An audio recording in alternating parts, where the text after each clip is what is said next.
여러분 반갑습니다. 이렇게 모색골 교회에서 초청을 해 주셔서 어 21세기가 전혀 다른 세상으로 막 바뀌고 있는데, 이제 저희는 흔히 느끼기를 인터넷이다, AI다, 그다음에 스마트폰이다, 이런 거로 변화를 조금씩 느끼고는 있는데, 이게 얼마나 많은 변화를 우리한테 이제 보여주는지, 그런 것에 대해서 조금은 거시적인 관점에서 한번 이야기를 나누고요. 그다음에는 이제 특히 교육에서는 어떤 변화가 일어나고 있는지, 그런 이야기를 좀 드리도록 하겠습니다.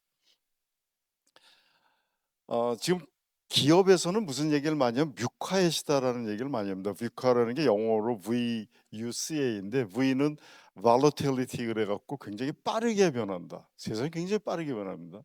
그다음에 U는 uncertainty 그래 갖고 어디로 갈지 모를 때 불확실하다.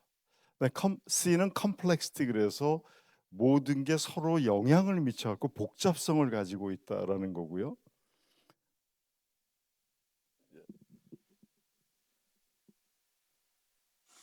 고맙습니다.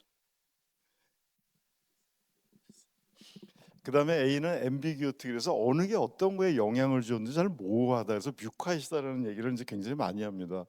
이런 시대에 어떻게 살아갈 건가?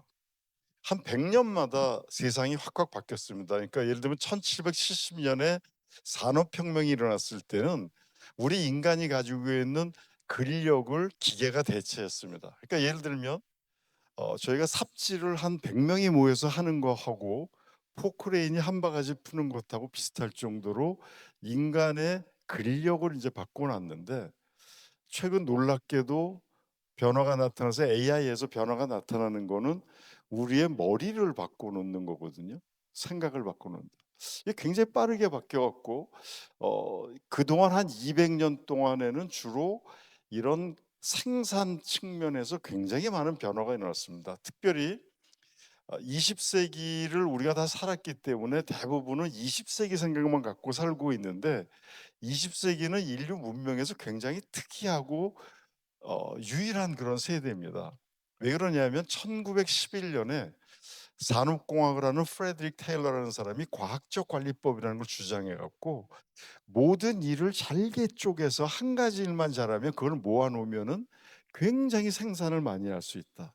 예를 든다면 19세기만 하더라도 자동차는 귀족이나 왕들만 탈 수 있었던 그러한 인제 자동차 교통수단이었는데, 20세기 들어오면서도 누구나 다 자동차를 탈 수 있게 된 것이 바로 일을 잘게 쪼개 가지고 그것을 한데 모아서 만들어 갖고 인제 우리가 이런 변화를 야기시켰다는 거죠. 그러다가 1950년대에 컴퓨터가 등장했습니다. 컴퓨터는 뭐냐면 모든 사물을 0하고 1로 쪼개 가지고 다 계산할 수 있게 했는데, 이렇게 파란색으로 보이는 것처럼 컴퓨터의 능력이 똑같으면 얼마나 빠르게 값이 떨어지는가 하는 거고, 그렇게 되니까 빨간색처럼 사람들이 직업을 얼마나 빨리 잃어버리는가 하는 거고요. 보라색은 그런 가운데에서 소위 말하는 소득의 격차, 빈부의 격차가 얼마나 빠르게 증가하는가, 이런 현상을 나타내고 있습니다. 이제 자세하게 얘기를 이제 또 드릴 수도 있습니다만, 근데 우리나라가 지난 한 60년 만에 세계에서 수출은 여섯 번째로 수출을 많이 하는 나라고요. 경제는 10위권의 그런 경제 대국이 됐습니다. 1960년대만 하더라도 우리나라는 최빈국이었습니다. 몇백 불 되지 않는 그 국민 소득을 가지고 지금은 3만 7천 불 정도가 돼서 일본을 몇 년 전에 이제 앞지르기도 했는데, 근데 거기에 가장 큰 핵심이 뭐냐 하면 결국 많은 사람들이 얘기할 때 교육을 많이 받아서 그렇다.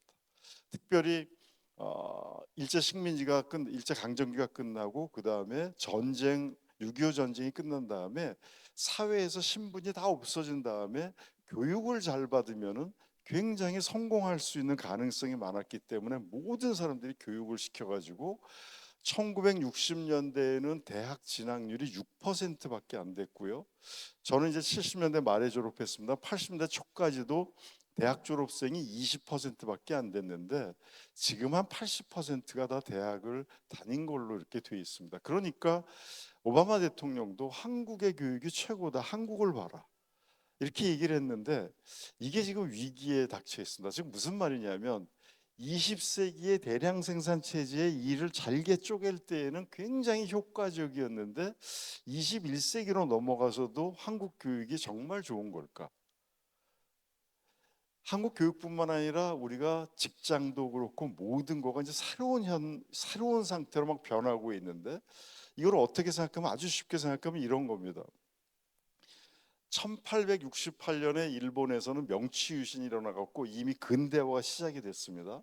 그런데 근대화가 시작이 됐는데 우리나라는 1900년대까지도 구한 말에는 그런 거 필요 없다, 근대화에 대한 개념이 없고, 우리는 이제 쇄국으로 흑선이 들어오는 걸 막고, 그다음에 하도 우리 남자들이 상투를 틀어가지고 이게 너무 지저분해서 머리 좀 자르자, 머리카락 좀 자르자 단발령이라는 걸 했는데도 다 뭐라고 얘기했냐면, 신체 발부는 수지부모, 부모님한테 받은 거를 어떻게 이걸 자르냐 해서 내 목을 잘라라 그러고 거부를 했고요. 모든 사람들이, 부모님들도 요즘 이제 지금 뭐 다 의대 보내야 된다고 유치원서부터 계속 얘기를 하고 있는 거 똑같이 19세기 말에도 서당 가서 유학해 갖고 과거 시험 붙으면 평생 양반으로 잘 살 거라고 하면서 부정을 했습니다. 제가 나온 고려대학교도 1905년에 보성 전문학교로 처음 시작이 됐는데, 그때 가르친 게 두 개였습니다. 하나가 법률학과, 또 다른 하나가 이재학과, 지금으로 치면 경제학, 경영학이죠. 지금 제일 인기가 있었지만 그 당시에는 학문으로 치지도 못하고 그냥 전문 기술자 만드는 전문학교라고 얘기했었습니다. 100년이 지난 다음에 이렇게 세상이 굉장히 빠르게 변하는데, 우리는 생각을 항상 우리가 자랐던 거 옛날 생각만 하고, 특히 조선 말에도 이미 일본은 1868년에 명치유신을 일으켰지만은 우리나라는 끝까지 5, 60년을 버티다가 나중에 일본한테 강점을 당할 정도로 그렇게 늦었다는 거죠. 이제 그런 현상들에 대해서 우리가 좀 고민을 좀 해봐야 되는데, 지금 보시면은 교육이 얼마나 빨리 바뀌고 있냐면,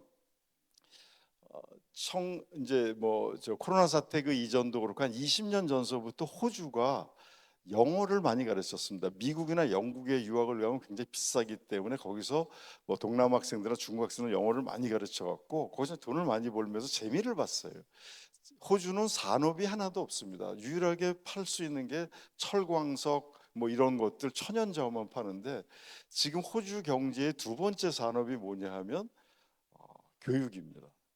유학생들을 받아들여 가지고 완전히 21세기형으로 다 바꿔 가지고 강의를 하는 게 아니라 문제를 해결하는, 저기 있는 것처럼 워크숍을 하고 그 세미나를 하고 해갖고 스스로 문제를 풀게 만드는 식으로 하는 새로운 것을 해서 하도 자랑을 해갖고, 제가 한번 그 영국하고 같이 하는 무슨 대학 협의체가 있었는데, 거기에 제가 이제 집행 이사로 있는데 아주 호주 대학 총장이 자랑을 해서 가서 봤더니 지금은 교실이 하나도 없습니다. 다 교수님하고 문제 해결을 하는 식으로 이렇게 바뀌어 나가고 있거든요. 이렇게 하다 보니까 지금 현재 호주에서는 조금 아까 보셨지만 화면에서 두 번째가 교육을 수출한다. 그래서 저도 얼마 전에도 교육부 장관 그 전 이주호 장관하고도 얘기를 하면서, 아니 우리나라가 K-팝도 팔고 K 드라마도 팔고 요즘은 화장하는 K 뷰티도 팔고 K 음식도 파는데 왜 K 교육을 안 파냐?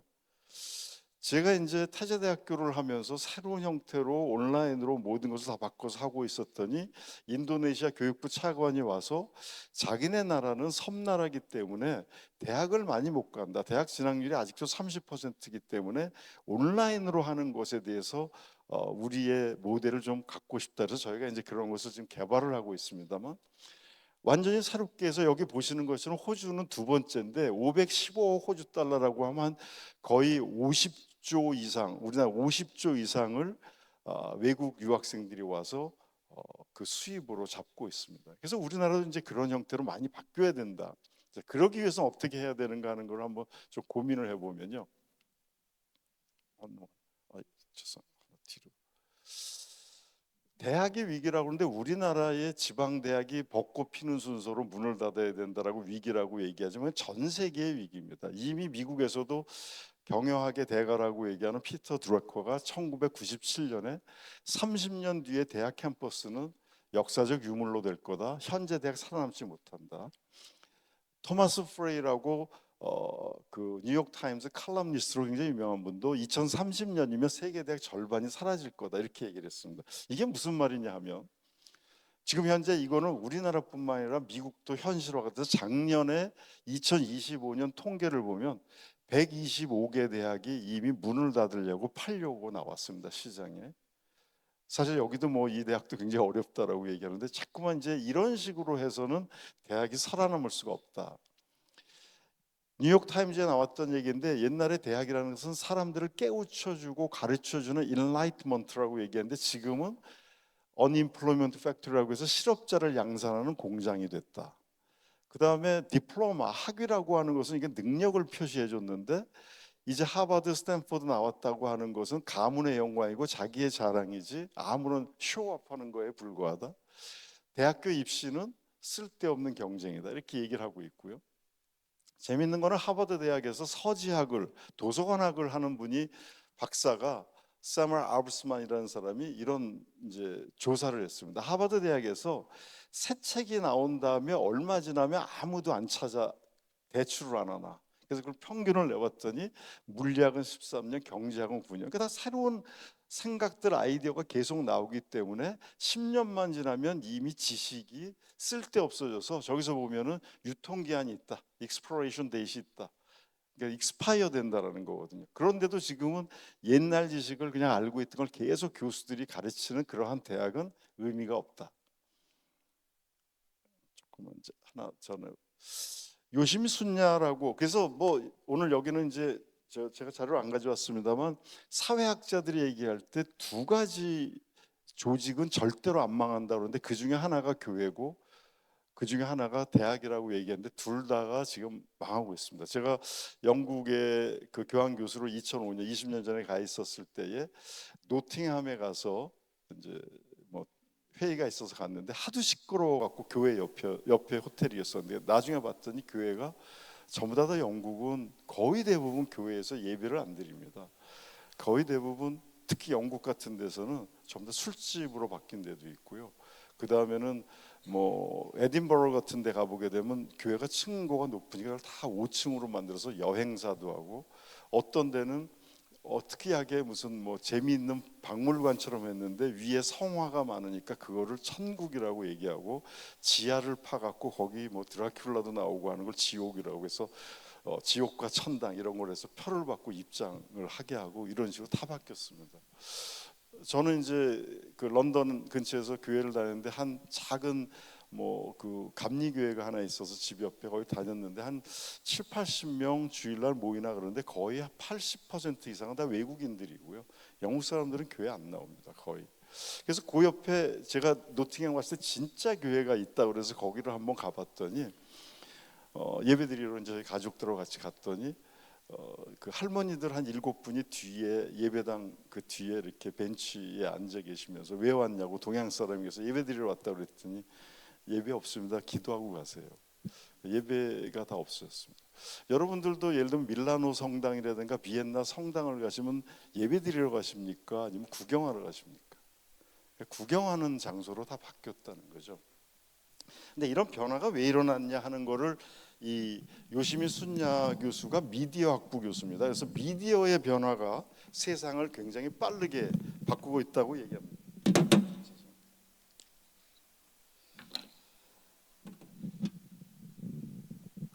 역사학자들이 얘기할 때 세상의 제일 큰 변화 중에 하나가 세상을 바꾼 변화가 뭔가 발명품이 뭔가라고 얘기할 때 사람들은 뭐 불, 전기, 뭐 증기관 이런 거를 얘기하는데 요즘 순야 또는 역사학자들 대부분 얘기하는 거는 인쇄술입니다. 인쇄술이 세상을 바꿨다. 인쇄술이 뭘 바꿨지? 근데 그걸 가지고서 대학을 얘기를 하고 지금 이런 변화가 일어나는 게 결국은 인터넷을 하고 디지털로 바뀌고 모든 게 바뀌어서 미디어가 바뀌기 때문에 세상이 또 한 번 인류가 바뀔 거다라고 얘기를 하는데 중세에 바뀐 거는 이런 얘기를 우리는 뭐 교회 다니니까 뭐 잘 아실 수 있겠지만은 313년에 그러니까 예수님 돌아가시고 나서 300년 동안은 다 박해를 받았습니다. 여러분 잘 아시는 것처럼 뭐 뭐 사도 바울도 그렇고 베드로도 그렇고 다 박해 300년을 박해를 받다가 이게 아닌 것 같다. 계속 기독교가 성장을 하니 그래서 313년에 니케아 공회에서 기독교를 인정해 줬고요. 380년에는 아예 기독교를 국교로 만들었습니다. 그러다 1200년 정도를 캐톨릭이 다스리면서 우리 인간들은 하나님의 영광을 위해서만 살아야 되고 왕들도 하나님의 대리인이기 때문에 교황이 인정을 해줘야지만 왕이 될 수 있는 그런 시대를 1200년을 살았는데 우리는 그걸 중세 암흑시대라고 얘기를 합니다.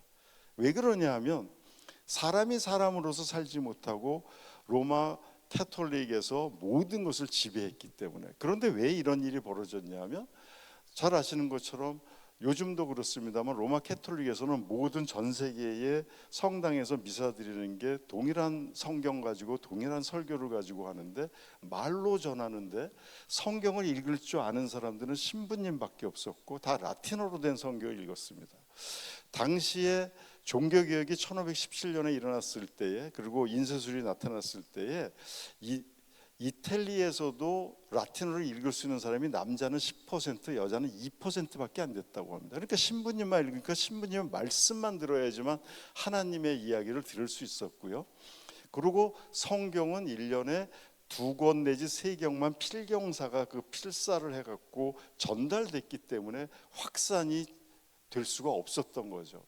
그래서 여러분들 성당에 가보면 저렇게 스테인드 글래스나 성화들이 이렇게 많은 거는 말로 하는 거를 더 잘 이해를 잘 못하면 이걸 봐라 예수님은 목자다 이런 거 이제 뭐 모세가 십계명을 가져왔다는 거 이제 보여주려고 해놨던 겁니다.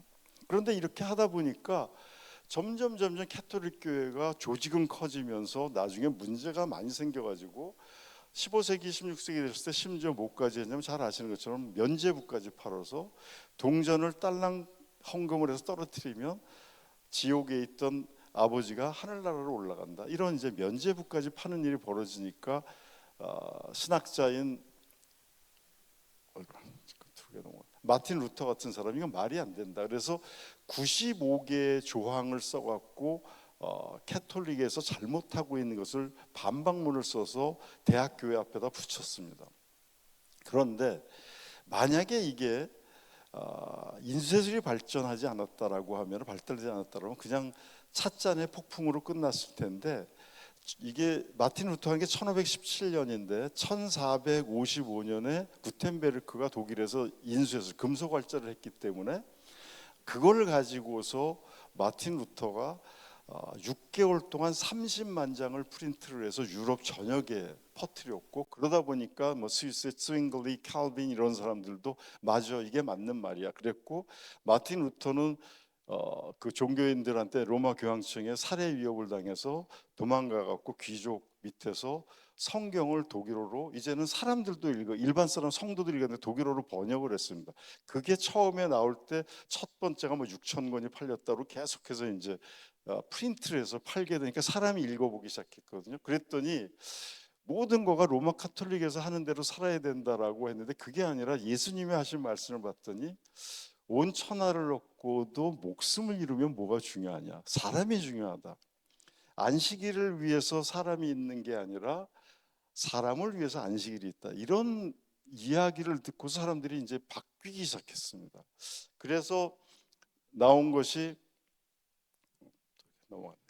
잘 아는데 르네상스라고 옛날에는 성화만 그려야 됐던 것을 그리스 로마 초기 시대에 사람을 그리는 것이 다시 부활하기 르네상스 이제 다시 부활했다는 개념이지 않습니까? 그러고 사람을 그리면서 레오나르도 다빈치 같은 사람들이 사람을 분석하기 시작을 했고 자연도 이것을 어떻게 제대로 된 건가를 분석을 하면서 코페르니쿠스 같은 사람이 이제 지동설을 얘기하고 과학이 발전하게 되고요.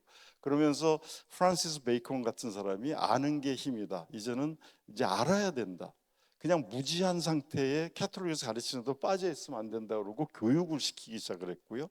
교육이라는 것이 옛날에는 말로만 전하던 것이 이제 책을 보기 시작을 하니까 지식의 확산 속도가 너무 빨리 바뀐 거죠. 제가 이제 여기서는 뭐 시간이 없어서 이렇게 다 안 했습니다만 왜 권력자들이 점점 힘을 잃어가냐라고 얘기를 하면 옛날에는 권력을 가진 사람들이 정보를 독점했습니다. 그렇기 때문에 우리가 잘 모릅니다. 그런데 예를 들면은 요즘은 대통령이 무슨 일을 하는지 대통령 부인이 누구를 만나는지 다 알 수 있는 시대가 됐고, 그것이 아주 빠르게 이 저희 뭐 SNS를 통해서 전파가 되다 보니까 힘을 가진 사람도 힘을 쓸 수가 없는 세상으로 막 빠르게 변하게 된다는 거죠. 근데 이제 저 당시에는 지식 자체가 이제 글로 인쇄가 돼서 빨리 변하게 되니까 사람들의 생각이 많이 달라지게 됐고, 그 다음에 이제 뭐 개신교가 쭉 나오게 된 이유들도 한데, 성경을 직접 성도들이 읽기 시작하면서 세상이 이제 바뀌게 됐다는 거고요. 그렇게 되면서 사람이 중요해서 나중에 이제 뭐 과학은 산업혁명까지 갔지만 그 왕이 절대적인 권력을 가지고 있던 것에도 도전을 하게 됐습니다. 하나님으로부터 우리가 받은 귀한 생명이기 때문에 인권에 대한 것에 대한 개념이 등장하게 됐고, 인권을 주장하기 시작했고, 미국 같은 데서는 영국으로부터 독립운동, 잘 아시는 것처럼 메이플라워 타고 개신교들이 청교들이 넘어가게 되고, 이렇게 되면서 올해가 미국 독립 250주년이 됩니다. 1776년에 독립을 했기 때문에. 그런데 미국이 대통령제를 처음으로 발명을 한 겁니다. 옛날에 왕이 모든 권력을 가졌던 것을 입법, 행정, 사법으로 나눴고요. 그 다음에 선거를 통해서 대통령을 뽑는 거였죠. 옛날에는 왕이 자식을 통해서 내려갔는데, 그래갖고 초대 대통령 조지 워싱턴이 4년 임기를 2번 하고 8년 만에 그만두겠다 그랬더니, 뭐 전해진 얘기로는, 실제로는 뭐 그렇지는 않습니다만, 전해진 얘기로는 뭐 신하들이 아니 8년만 하고 아직 안 죽었는데 왜 그만두십니까? 그러고 그러면 아들한테 줄까요? 뭐 이런 얘기를 했다. 왜냐하면 그 이전에 왕들만 사는 세상에서 살았던 사람들은 새로운 시대가 오고 새 것이 바뀌었는 것에 대한 것을 인지를 못하는 거죠. 그랬더니 아니다, 투표를 통해서 뽑아라. 그래갖고 그 다음에 이제 메디슨, 제퍼슨 이런 사람들이 차례차례 이제 됐고, 연방이 이제 성립이 된 거죠. 이제 미래 인류는 어떻게 바뀔 건가? 저게 이제 처음에 큰 충격을 줬던 게 인쇄술이 사람의 생각을 다 바꿔놓고 종교개혁도 나타나게 되고, 이런 것들이 다 바뀌어서 세상 문명을 다 바꿨다. 그러니까 농경사회에서 왕 밑에서 살던 것에서부터 완전히 바뀌게 됐는데, 지금 현재 1950년 정도부터 이제 컴퓨터가 등장을 하기 시작해서, 저 초록색은 인간의 지성이 서서히 이제 한 10,000년 동안 이렇게 발전해 왔는데, 컴퓨터가 나오면서 이게 도와주기 시작을 했다는 겁니다. 옛날에는 우리가 머리로 다 외웠던 거를 지금은 스마트폰에서 다 하고 있고요. 지금 레이 커즈와일이라고 실리콘밸리에서 크게 성공한 이 사람이 지금 이제 구글에 있습니다만, The Singularity is Near라는 책을 썼는데, 특이점이라는 게 가까이 오는데, 특이점이라는 거는 물리학에서 한 상태에서 어떤 상황을 거치게 되면 완전히 다른 상태로 바뀌는데, 그런 게 오게 된다. 그게 컴퓨터가 우리 몸에 들어오면 마치 우리가 삽질을 하다가 포크레인을 쓰는 것처럼 그게 들어오게 되면, 한 50%가 우리 몸에 들어오게 되면 우리는 완전히 초인류가 된다, 전혀 다른 사람이 된다라고 얘기를 하고 있습니다. 이게 무슨 말인지 잘 모르시겠지만, 이제 2016년, 17년에 등장하게 된 이 스마트폰이 사실은 10년도 안 된 건데, 우리의 삶을 최소한 10%는 이미 들어와 있습니다. 이거 없으면은 젊은 친구들은 생활을 못할 정도고, 근데 50%가 들어온다. 일론 머스크 같은 사람은 뉴럴 링크라고 해서 칩을 여기다 심으면 우리의 기억을 거기다 다 저장해 갖고 쓰게 된다. 이게 무슨 말이지? 그럼 우리 사람은 어떻게 바뀌는 걸까? 혹시 여러분들 그 뭐 저하고 뭐 연배가 비슷하거나 더 선배이신 분들 계시면, 1970년대 저희가 대학 다닐 때는 보통 전화번호를 한 50개에서 100개 정도는 외우고 있었는데, 지금은 2개도 잘 못 외우고 전부 다 이거 보고 하고 있지 않습니까? 그 빠르게 변한다. 근데 그게 언제냐 하면, 그 트랜스휴먼 초인류가 되는 거를 어, 그 레이 커즈와일은 2045년 정도가 되면 그렇게 우리가 바뀔 거다. 그랬더니 최근에 사피언스를 쓴 히브리 대학의 유발 하라리는 호모 데우스라는 책을 써갖고, 인간이 이 데이터에 의해 가지고 또는 AI에 의해 가지고 2000 저기는 45년이라고 이제 트랜스휴먼이 되는 걸 얘기했는데, 여기서는 2050년 정도가 되면 트랜스휴먼이 될 거다. 그때 인간은 뭐가 되냐면 사피언스가 아니라 여기서 말하는 것처럼 호모 데우스, 데우스는 하나님이라는 뜻이거든요. 인간이 하나님처럼 된다, 신이 된다. 이게 무슨 말이지? 근데 2022년에 챗 GPT 3.5가 나오면서 레이 커즈와일이 또 충격을 받아가지고 뭘 했냐면 어 싱글신 이어 더 빨리 온다. 그래갖고 더 빨리 오는 게 어떻게 얘기를 했냐면 2029년 정도, 앞으로 3년 정도가 되면 사람 머리보다 AI가 더 좋아지게 될 거다. 이게 무슨 얘기일까? 재작년에 노벨 물리학상하고 화학상을 탄 사람들이 물리학자하고 화학자가 아니고 둘 다 AI 전공자들이었습니다. 물리학상은 캐나다의 힌튼 교수가 받았고, 그러니까 어떻게 보면 아주 쉽게 얘기하면 이런 겁니다. 그 50년대부터 AI를 연구를 많이 했는데 그동안은 잘 안 됐습니다. 그 안 된 이유가 뭐냐면 그 논리를 가지고서 설명을 하면서 사람의 머리하고 똑같이 만들려고 했었는데 계속 잘 안 됐습니다. 그러다가 이제 데이터가 많아지게 되면서 우리가 메모리를 많이 하게 돼서 데이터를 많이 활용할 수 있게 되니까 여기서부터 우리가 이런 말을 하고 나면 그 다음에 99%는 그 다음에 무슨 말이 나올까 하는 거를 이제 추론을 해갖고 뽑아 쓰기 시작. 앞에는 연역적이라고 하면 나중에 이제 귀납적으로 만들어가지고 했는데 이 사람들의 생각이 이겁니다. 예를 들면 어린아이가 말을 배울 때 야 주어는 뭐고 조사는 뭐고 목적어는 뭐고 이렇게 배우는 게 아니라 엄마 말 따라하다가 비슷하게 흉내내면서 하는 것처럼 컴퓨터 할 때 그런 식으로 하다 보니까 요 말 나오면 그다음에 99%는 요 말이 나올 거야. 이걸 물어보면 그다음에 뭐가 나올 거라는 걸 해갖고 데이터가 많으니까 거기서 뽑아내서 지금 하는 거가 AI고 계속해서 발전하니까 더 정교하게 애들 말 배우는 식으로 하는 건데 이 데미스 허사비스는 2016년에 이세돌을 알파고로 4번을 이기고 이세돌이 한 번 진 걸로 해서 우승을 했던 그러한 영국의 수학 천재입니다. 근데 이 친구가 그래서 이제 여러분들 한번 유튜브 찾아보시면 이세돌은 더 이상 바둑을 안 두거든요. 바둑에 신이 나타났기 때문에 자기는 안 둔다 그러고요.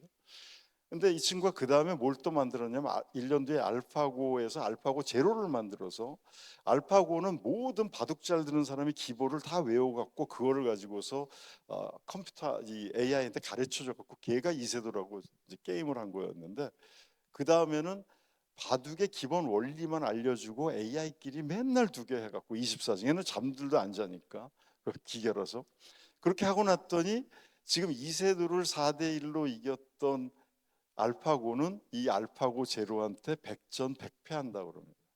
그러니까 그러면서 이제 만든 게 알파 폴드라는 걸 만들어 갖고 유럽의 우리 인간들이 단백질 구조식을 밝혀내는 게 굉장히 복잡하다고 그래요. 저는 뭐 그 생물학이나 화학 쪽 교수가 아니라서 잘 모르지만 그런데 뭐 보통 6개월, 1년씩 돼야지 하나를 발견했다. 대단한 노력인데 그게 여태까지 발견한 게 한 19만 개 정도가 있다라고 하는데 실제로 우리 지구상에는 한 2억 개 정도의 단백질이 있을 거다라고 예상을 하고 있는데 그거를 순식간에 그 2억 개를 98%의 정확도를 가지고서 AI를 활용해 갖고 이 친구가 만들어냈으니까 사람들이 여기다가 화학상을 준 거거든요. 이렇게 되고 나면 이게 뭘 의미하냐면 단백질 구조식을 저렇게 많이 밝혀냈기 때문에 뭐 신약 개발이라든지 것들이 굉장히 빠르게 이루어질 거다라고 이제 얘기들을 많이 하고 있습니다. 아이고, 또 넘어갔다. 그렇게 되니까 7만 년 전에 사라졌던 네안데르탈인하고 현재 인류하고의 차이보다 현재 인류하고 한 2050년쯤 나타나게 될 신인류, 초인류하고의 차이가 더 클 거다라고 얘기하는 사람들도 있고요. 겁이 나서 인류가 멸망한다라고 생각하는 사람들도 있고 다양한 이야기들을 많이 하고 있는데 사실은 우리는 20세기에서만 살았기 때문에 21세기가 이렇게 빨리 바뀌는 것에 대한 생각을 고민을 잘 못하고 살고 있어서 바뀌어져야 된다. 이제 그런 얘기를 하려고 하는 겁니다. 예를 들면 우리는 전부 다 20세기의 틀로만 살아서 21세기는 모른다. 여기 계신 분들 수명도 바뀌었고요. 일자리도 바뀌었습니다. 여기서 보면은 지금도 대학에서 그 교육부에서 대학생 졸업생들이 취업을 얼마나 하냐 매 대학 통계를 내거든요. 이게 3년 전 통계인데 대학 졸업생들이 3분의 2도 지금 취업을 못 합니다. 큰일 났다. 이거 어떡하지? 저희도 이제 새로운 학교로 완전히 새롭게 가르치고 있는데 학부모들은 찾아와서 뭘 물어보냐면 얘 졸업하면 어디 취업하나 이렇게 얘기해요. 근데 제가 이제 이런 이야기를 드립니다. 취업이 정말 인류의 삶에 그렇게 중요한 거였나? 인류가 한 역사가 10,000년 정도 역사의 기록이 있다라고 하면 인류가 회사 다니면서 월급 받고 산 거는 한 100년에서 150년도 안 됩니다. 우리나라는 1960년대에도 취직할 데가 없어서 거의 할 때는 유일한 게 공무원이 되거나 신문사, 은행밖에 없었다는 얘기를 많이 듣습니다. 사실은 취업하고 산 게 아니라 이전에는 자기가 농사지어서 자기가 옷 만들고 자기가 집 짓고 해서 살았던 거가 인류가 보편적으로 살았던 삶이고 아주 짧은, 그러니까 20세기는 굉장히 독특한 시대입니다. 20세기는 대량 생산 체제로 이렇게 독특하게 됐기 때문에 우리가 20세기 후반이 되면서부터 너무나 대량 소비를 해서 공해 문제, 쓰레기 문제, 그다음에 지금 뭐 보통 사람들 뭐 비만의 문제 이런 것들로 다 고통을 받고 있는 거가 20세기가 대량 생산 체제로 모든 것을 바꿔놨기 때문에 그런 거거든요. 원래는 그렇게 살지 않았습니다. 그래서 칼 막스가 얘기하는 노동의 소외의 개념, 이런 모든 것들이 사람의 생각을 다 바꿨는데, 원래는 자기가 자기 가족을 위해서, 자기를 위해서, 먹고 살기 위해서, 잘 편안하게 살기 위해서 자기가 만들어서 노동을 했는데, 20세기는 자기 삶하고 전혀 관계없이, 여러분들이 찰리 채플린의 모던 타임스 무성 영화를 보면 알겠지만 공장에 가서 나사 조이는 일만 하고 돈을 받아서 이제 그걸로 자기 가족을 위한 먹을 거를 사고 이렇게 하는 식으로 바뀌었기 때문에 노동이 자기가 좋아서 하는 게 아니라 돈을 벌기 위해서 하는 거고, 그러다 보니까 20세기는 점점 가치가 돈을 많이 받는 게 중요한 가치고, 삶에 대한 원래 내가 왜 태어났고 왜 살아야 되는가에 대한 본질적인 문제를 굉장히 잊어버리고 사는 그러한 시대로 20세기가 독특하게 됐는데, 우리는 20세기에 살았기 때문에 아직도 20세기의 사고방식이 남아 있어 가지고 이럴 거라고 생각하는데, 21세기는 굉장히 많이 달라질 겁니다. 예를 들면 충격이라는 게 모든 산업이 나타나게 하면 충격이, 1900년에 그 부활절 퍼레이드를 뉴욕에서 5번가에서 했을 때 1900년의 사진은 전부 다 마차였습니다. 마부들이 끌은 마차였는데 13년 만에 전부 다 포드 자동차로 부활절 퍼레이드가 바뀌었습니다. 13년 만에. 왜? 대량 생산이 가능해졌기 때문에. 그랬을 때 제일 많이 걱정했던 거, 마부들이 직업을 잃어버리면 어떡하냐 그랬는데, 그 밑에 통계를 보시면 1920년이 되니까 미국 전역에 100만 대나 보급이 됐는데 그 이후에 9년 만에 거의 30배 가까운 2,900만 대가 됐습니다. 저러면 마부의 직업은 없어졌지만은 운전기사의 직업은 1,000배, 10,000배 정도 늘었을 텐데, 마부 걱정하다가, 그러니까 우리나라에서도 정치인들이 뭐 우버도 못하게 하고 타다도 못하게 하고 하는 이유는 어떻게 보면 굉장히 단견이고 미래를 못 보는 거라고 볼 수 있죠. 어차피 글로 갈 수밖에 없고 앞으로는 자율주행이 된다든가 완전히 바뀌게 될 텐데, 인공지능이 되면서 뭐 교육도 바뀌어야 되고 모든 게 이제 다 바뀌어야 되는 시대로 바뀌어서, 법률 뭐 잘 아시는 대로 요 다음 슬라이드에 있습니다만 로톡이라는 게 있어서 40만 건의 법률 판례들을 다 AI가 학습을 해갖고 분석을 하니까 젊은 변호사들이 로펌에 들어가서 밤 12시까지 판례 분석하는 것보다 얘네들이 더 잘하니까 변호사 시험에 합격해도 로펌에서 이들을 고용하지 않아서 30%, 그래도 인턴으로 좀 훈련을 받아야 30%는 자기가 자기 돈 내고 변호사 협회에서 하는 데 가서 지금 훈련을 받는다라고 얘기를 합니다.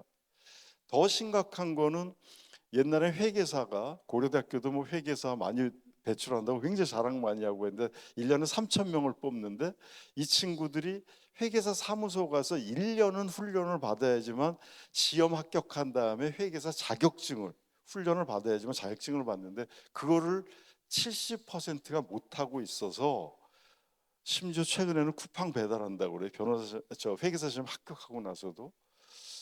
그래서 얼마 전에 뉴스에 나온 걸 봤더니 회계법인에서 있는 사람이 하는 얘기가, 지금 AI가 신임 회계사 시험 합격한 애들 훈련시켜서 한 5년 정도 한 애들보다 더 일을 잘한다라고 얘기하거든요. 그럼 누가 뽑겠나?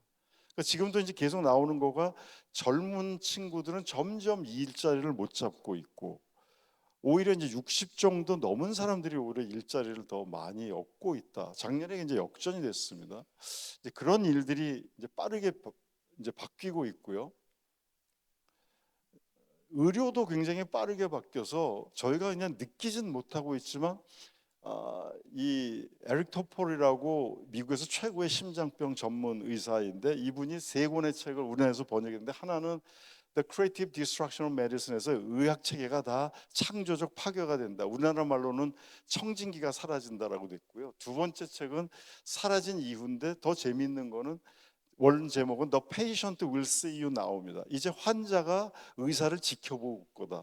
여러분들도 아프시면은 그냥 병원에 가서 선생님 여기 아픈데 지금 왜 그러죠? 이렇게 안 하고 되게 뭐 네이버 찾아보고 구글 찾아보고 이럴 땐 누구는 뭐 어떻게 먹어야지 뭐 하지? 근데 가서 의사 선생님 제대로 하고 있나 이제 보게 될 거다. 딥 메디슨. 저희 고려대학교가 의대 병원이 이제 세 개가 있는데 다 이제 세 군데로 나눠져 있기 때문에 베드 수, 병상 수가 각각 작아가지고 빅5에 못 들어가서 제가 총장할 때 이제는 미래 의료를 하세요. 병상을 베드 수 갖고 이렇게 장사하는 그런 병원 하지 뭐 하세요. 그랬더니 이제 10가지를 했는데, 이게 혹시 나중에 관심 있으시면 한번 유튜브에 있어서 보시면 되겠는데요. 모든 데이터를 다 분석하고 여러분들이 먹고 자고 하는, 요즘도 이제 스마트워치에서 그런 걸 다 합니다만, 하게 되면 이제 패러다임이 바뀔 거다. 20세기까지는 병이 나서 아프면 그때 고쳐주는 걸로 하는데, 뭐 동양의학에서는 그랬습니다만, 병이 안 나게 하는 거를 미리 정보를 주고 훈련을 시키고, 잠은 몇 시에 자야 되고 음식은 어떻게 먹어야 되고 운동해야 되나 이런 거를 다 해갖고 그거를 예방하는 게 훨씬 더 중요한 거다라고 해서 바뀐다. 근데 그 데이터가 한국이 제일 많다 그러거든요. 왜냐하면은 건강보험 잘 돼 있고 병원 잘 가고 병원값 싸고. 그래서 예를 들면 유전자 가위도 크리스퍼 가위라고 얘기해서 이제 RNA를 가지고서 DNA를 조정할 수 있다라고 해갖고, 뭐 꼭 그런 건 아니지만 희귀병들 같은 거는 이제 이걸로 그 유전자를 변형을 시킨다. 뭐 안젤리나 졸리가 자기가 집안에 유방암 유전자가 있다 그래갖고 유방을 절제했는데, 그런 거보다는 유전자 조작을 해갖고 하면은 바뀔 수가 있는데 왜 그러지? 세상이 바뀌고 지금 뭐 인공 혈액도 만들고 인공 장기들도 이제 막 만들고 로봇으로 수술하니까 일론 머스크는 의대 보내지 말라고 하는 얘기가, 이미 중국에서는 1000km 떨어진 데에서 로봇으로 수술하는데 더 정교하게 잘했다 뭐 이런 얘기를 하고 있거든요. 이제 재미있는 거가 이런 겁니다. 2015년 타임지 표지가 뭐였냐면, 그 해에 태어난 애가 몇 살까지 살 수 있을까 그랬는데 142살이었습니다.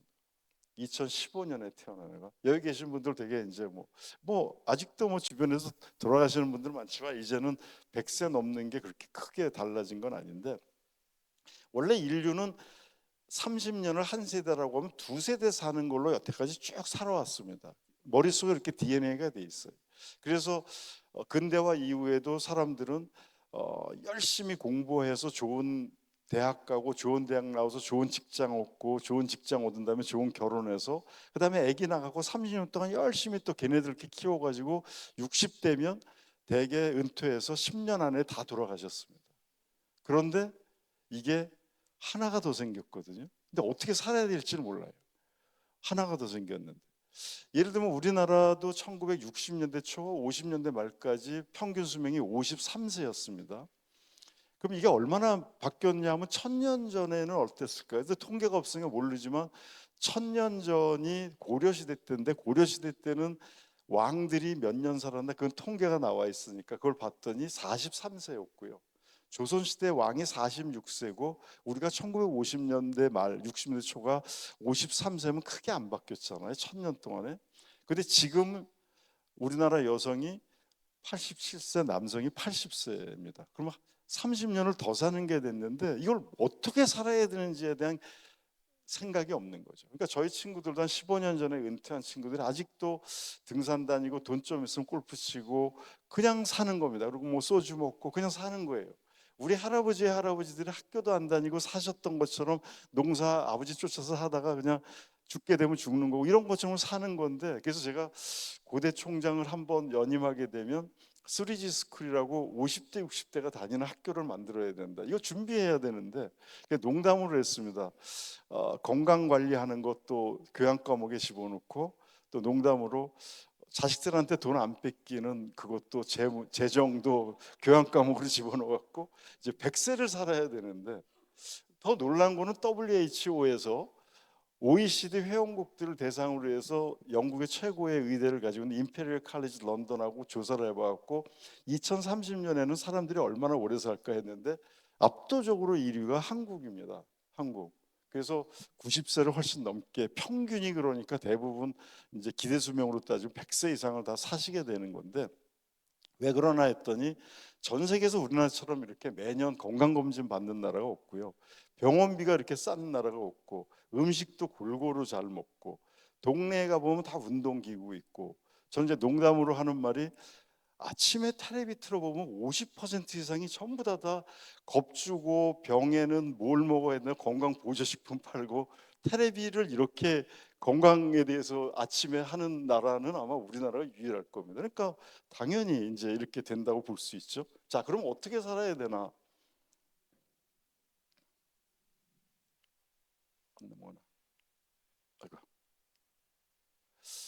21세기에는 우리가 20세기에 생각하고 전혀 다른 삶이 펼쳐지게 되는데, 아까 이제 뭐 인쇄술이 나와서 세상이 달라지게 되고 대학도 막 달라지게 됐고요. 기기 이카노미로 바뀐다. 이거 조금 이따 말씀드리겠습니다. 그리고 2030년 되면 20세기에는 없었던 직업이 85%다. 이제는 데이터 분석하고 데이터 쿠킹하고 뭐 이런 거가 많아질지 모르죠. 주 30시간 근무제. 1940년대에는 미국도 주 70시간 했는데 지금 유럽은 대개 주 30시간 정도 하고요. 제가 밀라노에서 제레미 리프킨이라는 미래학자를 만났더니 앞으로 주 3일 근무제가 될 거다. 그럼 뭐 하냐 그랬더니 3일은 주요한 자기 원래 일을 하고, 그 다음은 세컨 잡 다른 일을 하고, 이틀은 그 다음에 또 다른 이틀은 교회나 봉사활동 것들을 하는 식으로 해갖고 살게 될 것이다. 이렇게 이제 예측을 했고요. 우리는 10년 안에 주 4일 근무제가 될 겁니다. 근데 저희가 뭐 한 20년 전, 30년 전까지도 토요일 날 오전에 근무했잖아요. 그래서 제가 학생들한테 야, 토요일은 방공일이었어 그렇게 얘기하면 그게 무슨 말인지 모르고 토요일 날은 방공 교육하는 날인 줄 알고 있어요. 공산주의 반대. 그게 아니라 반은 공휴일이었다는데, 요즘 제가 SK도 저는데 SK 뭐 요즘 뭐 박근은이 어떤 얘기인데, SK 잉크 그 지주회사 같은 경우도 한 달에 두 번은 금요일 날 쉬고요. 또 메디힐 같은 화장품 회사도 금요일 날은 오전 근무만 하거든요. 저희 타자대학교도 한 달에 한 번 정도는 패밀리데이라고 해서 재택근무하게 하고, 이런 식으로 이제 빨리 바뀌어서 곧 주 4일 근무가 될 겁니다. 그리고 자기가 한 가지 일만 잘하는 스페셜리스트가 아니라 프로페셔널로 이제는 모든 문제를 잘 풀 수 있는 사람이 돼야 되고, 그러려면 자기 주도적으로 뭐를 만들어내고 디자인 띵킹을 해야 되는데, 교육이 그렇게 못 시키고 있다라는 겁니다. 여태까지 못했다는 거죠. 우리는 20세기에는 굉장히 뛰어난 교육 그 시스템을 가지고 있었습니다. 열심히 공부하게 하고 죽어라고 경쟁해서 대학 나오고, 그래서 좋은 직장 얻고, 또 그 머리를 써갖고 대량 생산 체제에 적합한 생산 체제를 갖췄기 때문에 경쟁력에서 우리가 경제 10위까지 갔는데, 21세기도 그럴 거냐? 21세기는 전혀 다른 세상이고, 반복적으로 아주 작은 일을 잘하는 거는 AI가 훨씬 잘해서, 이제 피지컬 AI라든가 AI들이 훨씬 더 잘하게 되니까, 아까 얘기한 뭐그 이제 뭐 저 변호사라든가 회계사들조차도 힘들어한다. 앞으로는 기기 이카노미. 일본에서는 이미 프리타라고 해서 아르바이트 좀 하다가 돈 모아갖고 여행 다니다가 또 돌아와서 또 없으면 또 아르바이트하고, 이런 식으로 될 걸 가능성이 굉장히 높고요. 또 다른 측면에서 보면 저도 옛날에는 좀 보수적이어서 보편 기본소득을 준다 그런 건 말도 안 된다라고 얘기했는데, 점점 AI가 생산을 대체하게 되면 굳이 모든 사람이 노동을 꼭 해서 돈을 벌어야 되나? 기본은 다 줄 수 있지 않나? 어, 요즘도 이제 뭐 한식 뷔페라는 데가 있는데 그런 거를 국가나 이런 데서 해 갖고 저녁 안 만들고 가서 다 먹을 수 있지 않나?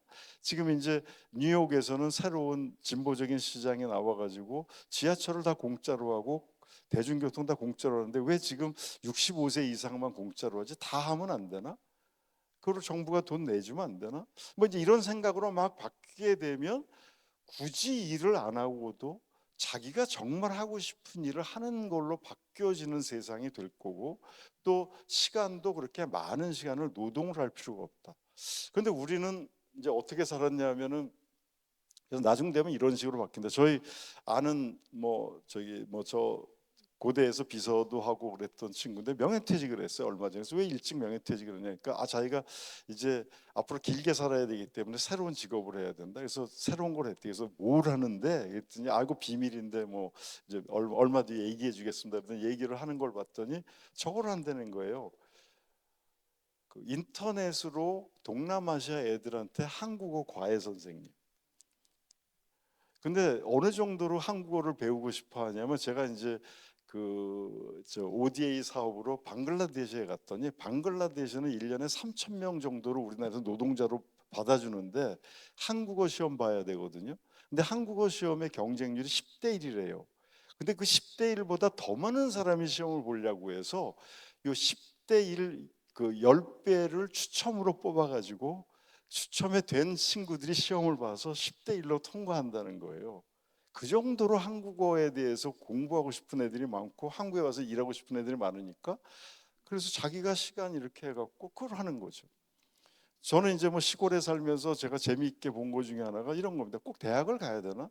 요즘 팔란티어라는 미국의 회사에서도 고졸을 뽑지 대학생 안 뽑는다 그래갖고 한 달에 780만 원씩 주고 8개월 훈련시킨다라고 하는데, 제가 봐도 이런 겁니다. 저는 여기 설악면에 이제 30년 전에 살고 있어서 요즘도 이제 자꾸만 집을 리모델링 하느라고 이렇게 하고 그러면 페인트 칠하는 집에 와서 페인트 칠하는 친구를 봤더니 부인하고 둘이서 양평인가 저쪽 뭐 여중과 이쪽에 산다 그러는데, 보통 요즘 페인트 칠하는 친구들이 조금 배우면 이제 페인트 칠할 수 있는데 집 안에도 그렇고 그러면 35만 원을 받습니다, 하루에. 그 부인은 이제 소위 옛날 말로 시다로 쫓아오고 보조를 쫓아오면 25만 원을 받으면 하루에 60만 원을 받는데, 아침에 8시쯤 딱 차 타고 와서 재즈 틀어놓고서 둘이서 막 하고 점심 먹으러 갔다 오고 5시 되면 딱 둘이 퇴근하고, 그럼 하루에 60만 원, 일주일에 5일 하면 300만 원, 4주 하면은 1200만 원, 세금도 안 내고 인터넷으로 다 주문받아서 스케줄 쫙 짠 다음에 필요하면 여행 가고. 그러니까 꼭 어떤 직업을 가져야 되고 회사에 취업을 해야 되나? 그러니까 이런 친구들이 다 집에서 할 수 있는 일이 다 네트워크로 연결해서 다 할 수 있다. 사실 이게 뭐가, 이제 제가 여기 슬라이드를 가지고 왔는지 모르겠어요. 안 가졌군요. 뭐가 여러분들 알 수 있냐면, 우버 아까 말씀드렸잖아요. 우버는 어떤 거냐면 봉이 김선달입니다. 그러니까 우버라는 데는 어떻게 하는 것이 알죠? 미국에서 집에서 놀고 있는 저기 차를 갖고 와서 대신 태워주는 거잖아요. 우리 대리기사들은 자기 차 없이 딴 사람 차를 해는 거지만, 우버는 자기 차 가지고 집에서 쉬고 있다가 갑자기 전화 받으면 가서 누구를 택시기사처럼 태워주는 건데, 우버가 나와서 지금은 우버의 기업 가치가 삼성전자보다 크고요. 우버는 봉이 김선달이니까 어떻게 보면 네트워크로 너 집에서 쉬고 있지, 연결해서 이 사람 좀 어디에서 어디까지 데려다줘 하고, 그 이제 서비스를 받은 사람이 돈을 주게 되면 그 중에 일부 고리를 뜯는 거거든요. 그러니까 봉이 김선달이죠, 완전히. 그런데 이게 어느 정도로 기업이 커졌냐면, 20세기 최고라고 하는 미국에서 최고의 20세기의 기업은 GM, 자동차 회사 GM, 포드, 크라이슬러인데, 이 세 개를 합친 지금의 가치보다 우버가 더 큽니다. 더 부자예요. 여러분들, 카카오의 김범수 회장이 10년 만에 삼성의 이재용 회장보다 더 부자가 됐거든요. 이 인터넷으로 하는 거는 하나도 돈이 안 들기 때문에 그걸로 머리를 써서 일을 하게 되면 엄청난 일들을 하고 있으니까 집에서도 저런 식으로 일을 할 수 있다는 거죠. 회사에 취업해서 거기서 월급 받는다는 개념이 막 깨질 가능성이 너무나 많고요. 지금 뭐 스타트업 한다는데 아직까지도 20세기의 관점이 조금은 남아 있지만은 21세기는 더 빨리 바뀐다. 그래서 20세기에는 뭐를 하나를 전문성을 잘 알아야 되니까 많이 외워야 되고 많이 기억해야 되고 해서 저렇게 체계화된 지식을 알아야 되는데, 21세기는 뭐가 되는지도 모르겠어. 회사에서 전부 다 지금은 팀 프로젝트로 여러 명이 맨날 서로 회의하고 머리 싸매고 토론하고 해서 만들어내지, 자기 혼자 시키는 일을 하는 게 없습니다. 옛날에는 job description이라고 해서 회사 들어가면 너는 이 일만 열심히 해. 그럼 그 일만 했는데, 한 가지 일만 열심히 잘하는 건 이제 AI가 훨씬 더 잘하기 때문에 필요 없어지는 세상으로 바뀌는 거거든요. 그럼 바뀌어져야 되는데 우리는 아직도 이거를 저렇게 가르치고 수능 보고 점수 좋으면은 뭐 스카이 대학 가고 그러는데, 스카이 대학 졸업장 아까도 말씀드렸지만 10년도 유효하지 않다 앞으로는. 근데 이제 여기를 보내기 위해서 우리나라는 어떻게 교육을 시키냐면, 이제 아직 젊은 어머니들도 젊은 엄마들도 20세기에서 살았기 때문에 21세기가 어떻게 바뀌는 걸 예상을 못하고 옛날식으로 가르치는 거죠. 그러니까 유치원서부터 우리나라는 공부를 어떻게 시키냐면 노동으로 시킵니다. 잠자지 마, 열심히 해, 하루에 얼마 해. 근데 공부는 원래 노동이 아니라 공부는 호기심입니다. 호기심. 자기가 궁금해서 자다가도 깨어나서 뭘 찾아보고 이건 왜 이러지 또 찾아보고 이렇게 해야 되는데, 우리는 항상 정답을 맞추는 것만 익숙해 있습니다. 왜냐, 외워가지고. 그 중간고사 기말고사 있죠. 그 다음에 정답 맞추는 게 뭐가 제일 대표적이냐면, 선생님이 문제를 내고 우리는 정답만 맞히니까 항상 수동적입니다. 근데 수동적인 교육은 21세기 별로 중요하지 않습니다. 자기가 질문을 할 줄 알고 자기가 문제의식을 갖고 자기가 호기심을 내야 되는데, 우리는 다 수동적인 교육을 받았어요.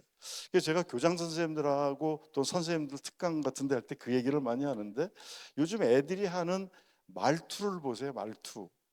예를 들면 전부 다 어떻게 얘기하냐면, 재밌는 영화나 재밌는 게임을 하고 나서 너 이거 재밌니? 라고 얘기 물어보면, 재밌었니? 얘기 물어보면 재밌는 것 같아요 그래요. 그러니까 어딘가 정답이 있고 자기는 비슷하다. 맛있는 음식을 같이 먹었는데 야 맛있었어? 그러면 예 맛있는 것 같아요. 그러니까 자기 주관이 없는 애들로 다 키워놔서 정답만 찾는 애들로 키워놨기 때문에 이게 이제 바뀌어져야 된다라는 생각을 가지고서 저희 이제 학교를 좀 소개해드리겠습니다. 그래서 이쪽에 있는 그림처럼 저렇게 강의를 통해서 하는 거는 이미 AI나 다른 데서 얻을 지식은 다 얻을 수가 있고, 이제는 같이 모여서 해야 된다. 저희는 태제대학교에서는 수업 시간에 교수님이 강의를 못하게 하고 있습니다. 그 이유는 뭐냐면, 수업 시간에 액티브 러닝이라고 해서 자기가 알고 있는 생각을 가지고서 계속 이것을 활용해 가지고 뭔가 문제를 풀어내는 걸로 바꾸고 있고, 그래서 learning by using이라고 얘기하는데, 그게 또 왜 그러냐면, 교수님들은 어떤 때 그래도 내가 가르쳐야지 그러는데 그게 아니다. 학생들이 와서 얘기해 보면은 저희는 이렇게 액티브 러닝으로 토론식 문제 해결형으로 하니까 저런 얘기를 저한테 해요. 교수님이 가르쳐 주는 것보다 자기 친구가 나도 똑같은 애인데 저런 생각을 했다는 거에 더 자극을 많이 받는다. 나도 그럼 다르게 생각해 봐야 되겠구나. 그러니까 친구한테 더 많이 배운다는 얘기도 하거든요. 저희 이제 태제대학교는 이렇게 생겼으나 뭐 동양과 서양을 조화를 하자 그렇게 했는데, 저희는 일반 대학하고는 완전히 거꾸로 하고 있습니다. 어떻게 하냐면 21세기형 대학으로 출범을 했기 때문에, 왜 고대에서 안 하고 이랬냐. 근데 고대에서 이렇게 좀 새로운 미래 학부 하나를 만들자고 한 학과에서 한 명씩만 주면 한 80명 데리고 하겠다고 그래서 1년 준비해서 했는데, 저런 엘리트 대학 학부를 만들면 안 된다 그래갖고 기존의 학과의 교수님들 학생들 다 반대하고 총장실 점거하고 그래서 한 달 만에 제가 이제 손을 들었는데, 그러니까 지금도 아직도 그냥 뭐 전공을 쪼개가지고 하는데, 정말 저는 이게 좀 과장됐다고도 볼 수 있겠지만, 이걸 시작한 거는 전임 총장들 한 10여 명이 모여가지고 이대로는 안 된다. 특히 왜 그러냐면, 우리나라가 지금 현재 어떻게 대학들이 큰 대학들이 문제가 발생했냐면, 대부분 모든 평가가 QS, 뭐 타임스 하이어 에듀케이션 이런데 외국 대학 평가 전부 다 논문을 가지고 평가합니다. 교수님에 대한 평가도 논문으로 하다 보니까 교수님들은 관심이 제일 큰 관심이 어디에 있냐 하면 대학원 학생들하고 논문 쓰는 데 관심이 있지 학부에 강의하는 거, 교육하는 거는 별로 관심이 없어서 교과서 가지고 그냥 하고 중간고사 보고 기말고사 보고 애들은 그러면서 학점 더 높이면은 취업이 잘 되는 줄 알고 계속해서 학점 재수강, 삼수강, 사수강까지 하고 4학년이 1학년 들어갔고 또 학점을 바꾸고 이런 일들이 막 벌어지고 툭하면 휴학하고 10년씩 학부 다니고 그래서 제가 야 부모의 등골을 빼먹지 이게 어떻게 그럴 수가 있냐 그래갖고 안 된다 그래서 저희 학교는 휴학도 없고요. 그러니까 출산이나 군대 가는 것 빼놓고 휴학 없다. 그다음 재수강도 저희는 없습니다. 네가 열심히 해야지 그 재수강을 왜 해? 안 돼. 그래서 다 바꿔놨는데 틀을 완전히 바꾸는 거를 기회가 있어서 이제 새 대학을 만들어서 하고 있는데 저희는 어떻게 하냐면 기존의 대학들은 각자 살다가 학교라는 캠퍼스 교실에 와서 교수님 강의를 듣는데 저희는 어떻게 돼 있냐면은 4년 내내 학생들이 다 기숙사에서 같이 생활하고 거기서 생활 학습이나 이런 것들도 다 하게 됩니다. 주변의 동료들도 서로 평가를 하고 수업은 온라인으로 하기 때문에 교수들도 꼭 한국에 안 오더라도 다 영어로 저희는 수업을 해서 외국에서도 다 할 수 있어서 영국의 캠브리지, 뭐 미국의 프린스턴 이런 데서 다 강의를 수업을 같이 하고요. 그 다음에 대신 저희는 20세기의 최강국이 됐던 미국, 일본, 중국, 러시아에 체험을 해야 된다 해서 6개월씩 저희 파트너 대학에 가서 거기서 수업 하나를 듣고 나머지 수업은 저희가 가르치는 온라인 수업을 들으면서 돌아다니게 됩니다. 그리고 대신 전공을 강조하지 않고 기초 체력을 굉장히 많이 강조하고요. 이제 저렇게 되니까 뭐가 이제 그 다른 것들이 막 나타나냐 하면 옥스퍼드에서도 얘기하기를 그 강의를 들으면은 실제로 남는 게 5%도 기억이 안 납니다. 시험 보고 나면 다 까먹는다. 그러니까 독서를 해도 한 10%. 그런데 이제 이거를 그룹 토론을 하면은 자기 걸로 활용을 해봐야 자기 거가 된다. 여러분들도 뭐 무슨 기계를 조립할 때 매뉴얼만 보면은 무슨 말인지 모르지만 직접 한번 만들어 봐야지만 그 다음에 잘할 수 있는 것처럼 다른 사람한테 가르치면 90%가 남는다라고 해서 저희는 이제 전문 지식 전공을 하려면 다 대학원 가서 해야 되고 학부에서는 기초 체력을 단단히 해야 된다. 제가 예를 들면은 2002년에 히딩크 감독이 우리나라 와서 대표팀을 맡았을 때 봤더니 이 사람이 충격을 받은 게 우리는 그때 자기 포지션에서 수비수는 이쪽 수비 골대 앞에서만 움직이고 공격수는 상대편 가서만 움직이고 이랬는데 유럽은 이미 토탈 사카를 하기 때문에 수비수나 공격수나 왔다 갔다 하면서 그렇게 하다 보니까 체력이 딸리니까 맨날 달리기 연습만 시켰더니 저게 뭐 전술도 없고 무슨 달리기만 하냐 그러는데 결국 그래서 박지성 뭐 손흥민 같은 친구들은 다 나오게 된 것처럼 이제는 여기서도 잘하고 저기서도 잘하고 이렇게 해야 된다. 제가 영국 가서 봤더니 옛날에 뭐 나이 드시면 기억하시겠습니다만 뭐 메르데카컵 이런 거를 라디오로 중계해 줄 때 보면은 우리가 그랬습니다. 야 우리 선수들 드디어 하프라인 넘어서 상대편 적진으로 갔습니다. 그런데 제가 영국 가서 봤더니 잉글리시 프리미어 리그는 거의 농구하듯이 하더라고요. 그래서 야 이게 이렇게 달라졌구나. 그런데 모든 거를 다 담당을 해야 되는데 난 요거밖에 못해. 그럼 그건 AI가 더 잘한다는 거죠. 그래서 저희는 6개의 기초 차력. 그래서 하나는 이제 보통 미국에서는 4C라고 해서 Critical Thinking, Creative Thinking, Communication, Collaboration 4C라는데 저는 그걸 바꿔가지고 이제 비판적 사고 이게 맞는 말인지 틀린 말인지 논리가 맞는지 그거를 갖다가 완벽하게 알아야 된다. 그 다음에 자기 생각이 있어야 된다. Creative Thinking. 그 다음에는 공부는 지가 하는 거지 선생님이 가르쳐 주는 것만 공부라고 생각하는 그래서 self-directed learning에서 자기 주도 학습을 해야 되고요. 그다음에 사회적 능력은 우리 애들은 이제 앞으로 2, 30년 뒤에 가서 사회에서 활발하게 활동하려면은 서울에 6개월도 안 있을 거다. 그렇기 때문에 다른 나라의 그 여러 가지 관습이라든가 이런 거를 다이버시티 다양성도 이해하고 거기에 대한 공감 능력을 가져야 되고 물론 이제 일을 회사 가서도 다 이제는 그룹으로 일을 하니까 설득 잘하면서 협동할 수 있는 능력. 그 다음에는 이제 인류의 미래를 위해서 글로벌 하모니하고 서스테너빌리티 이런 것을 이제 과목을 만들어서 저희가 가르치고 있습니다. 1학년 때는 그렇게 하고 2학년부터는 이제 또 이제 저 전공을 일부러 맛을 보게 하죠. 그렇게 해서 전통적인 학습은 지식을 전달해 주기 때문에 교수가 뭘 가르칠 건가? 예를 들면 내가 그런 얘기를 많이 듣는데요. 뭐 경제 언론 가르치는 경제학과 교수님들이 그 교과서에 과가 있는데 30 챕터가 있는데 2 챕터 못 가르쳤다고 뭐 큰일 난 걸로 얘기하는데, 지금은 저희는 그게 아니고 학생이 뭘 배웠느냐, 학생이 뭘 알고 싶어 하느냐. 그래서 오브젝티브가 러닝 오브젝티브로 바꿨고요. 시험은 저희는 중간고사, 기말고사 없습니다. 왜 대학교 4년 다니는 걸 하나님이 만들어 준 것도 아니고 중간고사, 기말고사 보라고 하나님이 만들어 준 것도 아니고 왜 그래야 되지? 저희는 대부분 그러니까 작은 비디오를 만든다든가 프로젝트를 하는데 자기 거를 만들어서 내보내는 거를 이제 저희들은 계속 훈련을 시켜서 토론하고 자기 거 만들고 토론하고 자기 거 만들고 하는 식으로 하고 있습니다. 사전에 꼭 필요한 지식은 먼저 어느 정도는 배우고 온 다음에 수업 시간에는 교수님들 절대로 가르치지 못하게 하고, 학생들을 스탠포드에서 개발한 인게이지리라는 거에서 그 안에서 줌보다 훨씬 효율적으로 되어 있는 것을 토론하고 하는 것을 다 하게 한 다음에 하니까 100분 중에서 학생들이 많이 떠들어야 된다. 그래서 교수님이 30분 이상 떠들면 옐로 카드, 더 이상 이제 그렇게 하시면 안 됩니다. 그래서 점수가 깎이고, 저희는 교육 중심 대학이기 때문에 연구는 평가가 제로고 모든 거가 교육에 대해서고, 3년마다 학생들 평가가 80점 이하가 되면 재계약 못하고, 계속 잘 가르치면은 나이가 90, 100살이 돼도 가르쳐도 된다. 이렇게 이제 만들어 놨습니다.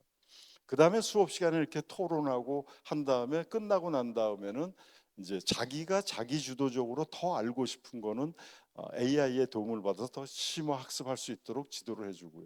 그러니까 교수님들이 그런데도 불구하고 내가 설명을 꼭 하고 싶은 게 있어 그러면 사전에 스튜디오에서 자기가 이런 걸 가르치고 싶다라고 하면 AI가 보고서 거기에 대한 다양한 자료들도 제공해주고 해서 이거를 30분 정도짜리 그 이제 비디오를 만들게 되면 그걸 가지고서 저희는 이제 AI 기술 활용해서 여기다가 뭐 자막도 입히고 배경 영상도 제작하면 이거를 인게이지리 스튜디오에다가 AI에다 업로드를 하면, 올려놓으면 AI가 다 그걸 학습을 한 다음에 5분씩 쪼개가지고 학생별로 보여주고, 거기서 얘가 잘 이해를 했는지 퀴즈를 내고 틀리면 커멘트도 해주고 하는 걸 다 AI가 해줍니다. 그러니까 교수님들이 더 신경을 많이 쓰지 않아도 되고요. 그다음 또 좋은 거는 이제 요담에서 토론 같은 거를 이 안에서 다 하는데, 보통 수업 시간에 선생님들이 이렇게 오늘도 제가 강의를 합니다만 이렇게 강의하면 끝나고 나면 이제 뭐 일부 저렇게 녹화도 합니다만, 대부분은 수업 시간에 강의하는 거는 녹화도 안 하기 때문에 휘발성으로 다 날아가지만, 저희는 모든 강의를 처음부터 끝까지 토론한 내용들을 다 비디오로 녹화를 해갖고 분석을 하고, 얘가 말을 토론할 때 참여해서 말한 거가 얼마나 비판적인 사고가 있는지, 그 창의적인 사고가 있는지를 다 이제는 스피치가 텍스트로 바뀌어서 분석을 할 수 있기 때문에, 여기 나오는 것처럼 수업이 끝나고 나면 오른편 아래에 있는 것처럼 각 학생들에 대해서 얘가 몇 분 발언했는지가 교수부터 쫙 표가 자동적으로 나오고, 어느 순간에 많이 발언했는지, 그다음에 퀴즈도 누가 맞췄는지 어떻게 됐는지, 그다음에 보통 수업 시간에는 손 들고 질문하면은 사람들이 방해가 돼서 못 한다고 하는데, 여기는 다 포스트잇에다가 자기 질문을 써놓으면 교수가 보고서 제일 많은 질문이 있으면 그 자리에 설명하고, 아니면은 수업 끝나고 개인적으로 설명해 주고요. 학생들이 한 모든 토론 내용들은 자동적으로 AI가 습득을 해갖고 저렇게 서머리를 해갖고 수업 끝난 다음에도 그것을 자기가 찾아볼 수 있게 이렇게 만들어주고 하니까, 학생 한 명 한 명의 맞춤형으로 교육의 수준들이 올라갈 수 있도록 저희는 교육 중심으로 이렇게 하고 있습니다. 그다음에 교수들도 끝난 다음에 저 한 학기에 한 3번 정도는 저렇게 같이 모여가지고 뭐가 부족했는지, 저희는 레슨 플랜이라고 해서 100분 동안 시나리오가 있어서 수업을 하려면은 교수는 가서 뭐 농담도 하고 막 이런저런 하지만은 3분에는 무슨 얘기를 하고 5분에는 어떤 퀴즈를 내고 어떤 때는 어떻게 토론시키고 그걸 어떻게 모으고 하는 것을 다 사전에 시나리오가 있어야지만 할 수 있고, 15주로 하는데 일주일에 2번 100분 수업에서 30개 시나리오가 사전에 만들어지지 않으면 가르칠 수 없고요. 끝나고 난 다음에 제일 점수 좋은 뭐 100점 만점에 98점 정도 받은 교수님들 그 강의한 내용들 같은 거는 또 베스트 프랙티스로 다른 사람들이 공유하게 해서 계속 매 학기 이거를 업그레이드 시키고 있습니다. 여기 보시면은 왼쪽에 있는 것처럼 뭐 파워포인트가 됐고 뭐가 됐건 쭉 자기가 무슨 이 아이들한테 어떻게 이 수업을 끌고 갈 것인가 시나리오가 다 있어야 되고, 거기에 대해서 외부 교수님들이라든가 저희의 교육공학한 팀들이 다 분석을 해갖고 거기에 대한 품질 관리 피드백을 해주고요. 그다음에 여기도 보면은 어느 시간에 어떤 토론이 이루어졌고 어떻게 됐는지 하는 것이 다 그래프로 나타나서 학생들 한 사람 한 사람에게 대해서 피드백을 해주고 교수한테도 해주면 발언을 많이 안 하는 학생들에 대해서는 교수가 따로 이제 그다음에 발언 기회를 많이 준다든가 하고, 여기에서 보면은 패컬티 워크숍 통해서 알 수 있는 게 이쪽에 그 그래프 동그란 그래프 있는 걸 보면은 수업 시간에 많이 떠든 애가 실제로 나중에 성적도 좋은가 뭐 이런 것도 다 분석을 해갖고 많이 떠들기만 했다고 성적이 좋은 게 아니다, 이제 이런 것도 다 분석을 하고요. 분석 리포트 교수들한테도 다 모니터링한 거 분석을 하고 평가해서 하나하나마다 지적을 해주니까 교수님들 굉장히 피곤해하죠. 그렇지만 대신 우리 연구는 안 본다, 이것만 잘하면 돼. 70%를 어떻게 수업을 디자인하느냐를 보겠다라고 합니다. 그랬더니 학생들이 여기 들어오기 전에는 수업이라는 게 이해하고 지식을 얻는 게 한 70%였다고 하면 여기서는 자기가 자기 거를 만들어내는 게 30%, 적용해 보는 게 40%로 이렇게 바뀌었다라는 얘기를 하고 있고요. 그다음에 이제 이 결과를 이거는 이제 수업이 끝난 다음에 이거는 이제 저희가 특허 출원까지 했는데 챗GPT하고 계속 대화하면서 심화 학습할 수 있는 것을 개인적으로 알아낼 수 있게 하고요. 이걸 했더니 옥스퍼드 대학의 부총장하고 제가 이제 만나가지고 좀 얘기를 하다가 옥스퍼드하고 스탠포드 대학에서 이제 그 서스테이너빌리티 스쿨이 새로 생겨갖고 옥스퍼드에 가서 그러한 걸 한 일주일 정도 그 수업을 받고 서로 토론하는 시간이 있는데, 아시아에서는 우리 학교를 했으면 좋겠다, 새로운 학교에서 태제대학 애들을 보냈더니 옥스퍼드 교수들이 깜짝 놀라면서 여기는 대학원 학생들이라서 전문 지식은 있지만 비판적으로 질문하고 하는 거는 태제 애들이 훨씬 더 잘한다. 그래갖고 우리 학생들 보고 끝나면 옥스퍼드 대학원으로 유학을 오면 좋겠다 얘기했고요. 작년에 이거는 뭐 놀랄만한 결과인데 그 컴퓨터 앤 휴먼 인터랙션에서 컴퓨터로 AI나 이런 거지 컴퓨터로 사람의 문제를 얼마나 잘 해결해 주느냐 하는 거를 갖고서 5천 명의 교수들 연구자들이 모여서 요코하마에서 대회를 열었는데 그 중에 한 파트가 대학생 대학원상 박사 이전의 사람들이 지원을 했고 내가 이 문제를 이렇게 풀 수 있다라고 이제 지원을 하는데, 뭐 미시간 대학 UCLA 저 영국에서도 뭐 유니버시티 칼리지 런던, 우리나라에서도 서울대 연합팀이 다 갔는데 우리는 학부 2학년 학생들이거든요. 이제 1기생들이 작년에 걔네들이 맨 처음에 84개 본선에 올라갔다 그래서 야 대단하다 그랬는데 나중에 열려서 결선에 올라갔다가 마지막에 최종 우승을 했습니다. 그래서 깜짝 놀라가지고 아니 어떻게 니네가 했냐 그랬더니 우리는 수업 시간에 맨날 이것만 하잖아요. 더 재밌는 거는 외국 교수들이 왜 좋아했냐 하면 여러분도 관심 많으실 텐데 우리 휴대폰 보면 거의 매일 뜨는 이제 그 뭐라고 했나요? 그 저 정부에서 보내주는 거 중에 이런 거 있잖아요. 72세 뭐 무슨 옷 입은 분 어디서 있는지 찾아주세요 그러는데 애들이 보니까 이게 말도 안 되는 거예요. 그런다고 누가 찾아주고 이게 무슨 의미가 있냐. 그래서 치매 걸린 분들, 간병인들 만나보고 가족 만나보고 다 조사를 해갖고 한 게 뭐냐면 스마트워치를 채워준 다음에 이분들이 한 일주일 동안 어떻게 움직이니까 중증이 아니고 경도인 분들이 막 나가잖아요. 그러니까 어떻게 움직이냐, 나갈 때는 어떻게 터치를 하고 나가야 돼, 이런 걸 가지고서 패턴 분석을 다 하고 해서 논문을 썼는데 그게 결국에 가서는 1등을 최종 결승에서 된 거예요. 그러니까 사회 문제를 풀 수 있는 걸로 애들이 이제 계속 고민을 하고 이렇게 하고 있는 거죠. 나중에 토론 대회도 했는데 토론 대회도 저희가 이건 서울에서 태제대학교에서 했는데 스탠포드 애들이 2등을 하고 스탠포드 팀들이 우리 애들이 이제 1등을 하고 옥스퍼드 교수가 평가했는데도 이제 그런 결과가 나왔습니다. 이제 마지막입니다. 이 아인슈타인이 과학자라고 자기를 얘기하지 않고 지식은 제한돼 있다. 하지만 상상력은 전 우주를 품는다. 지식이 상상력이 지식보다 훨씬 중요하고 이제부터는 특히 더 그렇습니다. 지식은 다 나중에 뉴럴 링크를 붙일 수도 있고 이 안에 다 있으니까 상상력이 좋은데 상상력을 키워줘야 된다. 그럼 자기도 과학자가 아니라 상상력으로 모든 것을 끌어낸, 그러니까 I'm enough of the artist to draw freely upon my imagination. 거기서 끌어낸 자기는 예술가다 그랬어요. 이제 예술가가 중요한 시대로 바뀐 겁니다. 이제 그런 생각을 할 줄 알아야 된다.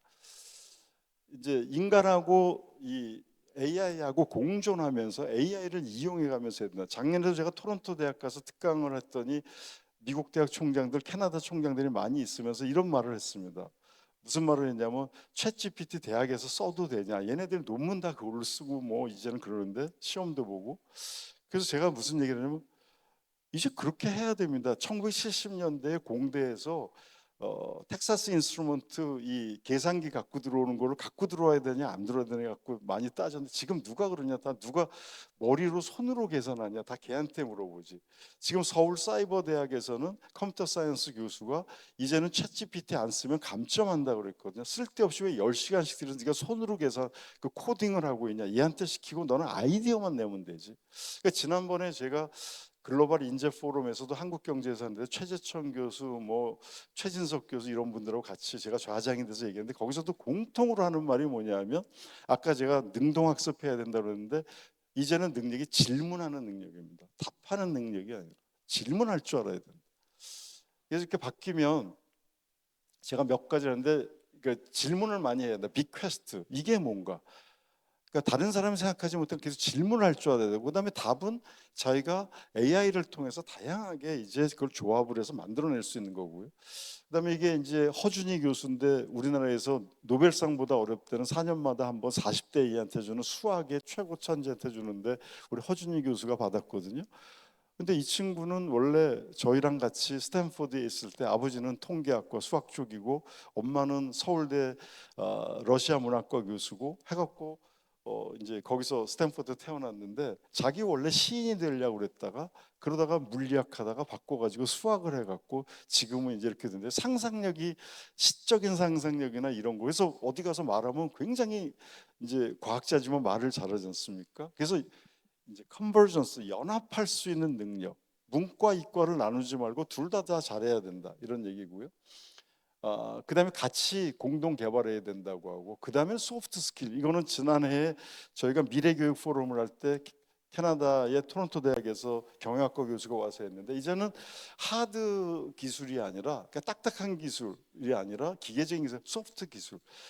예를 들면은 삼성전자에도 CEO가 된 사람이 한 뭐 5, 60명 되는데 그 중에서 스카이 대학 나온 사람은 절반도 안 됩니다. 다 지방 대학 출신들.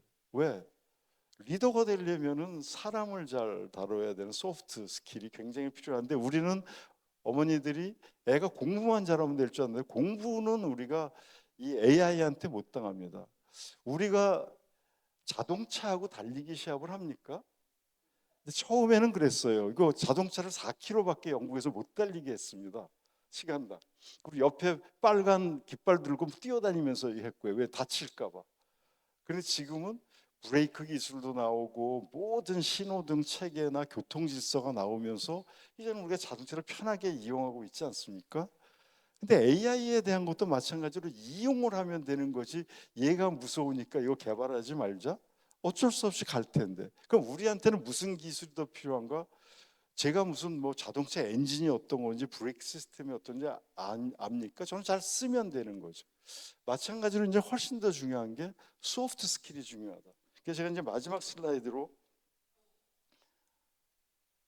이거를 준비했는데 이제 혼자 공부하는 이런 시대가 아니라 이건 이제 모색골 거기서 공동체 훈련했는데 저도 사실은 왜 그렇게 뭐 어디 가서 말도 잘하고 뭐 이렇게 리더가 되고 그랬냐는데 저도 고등학교 때 기독교 서클, 그다음에 고등학교 때 교회 활동 이런 게 소프트 스킬을 키우는데 최고로 중요한 건데 엄마들은 학원 가라 그래. 근데 학원 가서 지식을 하나 얻는 것은 전혀 의미 없는 거. 학생회 활동도 교회나 무슨 제가 기독교 서클에서 하게 되면 그 안에도 많은 문제들이 있는데 회장 한 번 하면은 그 문제들을 다 관리를 해야 되고 하는 것을 저절로 알게 모르게 저의 안목지가 커졌기 때문에 오늘의 제가 있는 거지, 이거를 책에서 본다고 알겠습니까? 골프 많이 치시는 분들 뭐 골프를 몰라서 못 치나요? 몸이 배야 되는 거잖아요. 근데 그 배는 훈련을 어디서 하냐 하면은 이런 공동체 생활을 해서 해야 되는데 여태까지 20세기에는 그냥 시험만 잘 보면 되고 한 가지만 잘하면 되고 그걸 가지고서 30년 동안 직장에서 먹고 살았는데, 그렇게 하면 어떤 사람이 되냐 하면 작년에 굉장히 유명했던 서울에 자가 있고 대기업 다니는 김 부장처럼 회사만 떠나면 아무것도 할 수 없는 사람이 돼 버린다는 거죠. 이제는 회사를 떠나서도 자기가 할 수 있는 일을 100 세까지 해야 되는 그런 시대가 됐는데 아직도 이렇게 하면 안 된다. 그래서 교육의 패러다임이 완전히 바뀌어져야 되고 개인 맞춤형으로 하고 자기 주도적인 교육을 해야 된다는 게 제가 오늘 드리고 싶은 말씀이었습니다. 고맙습니다.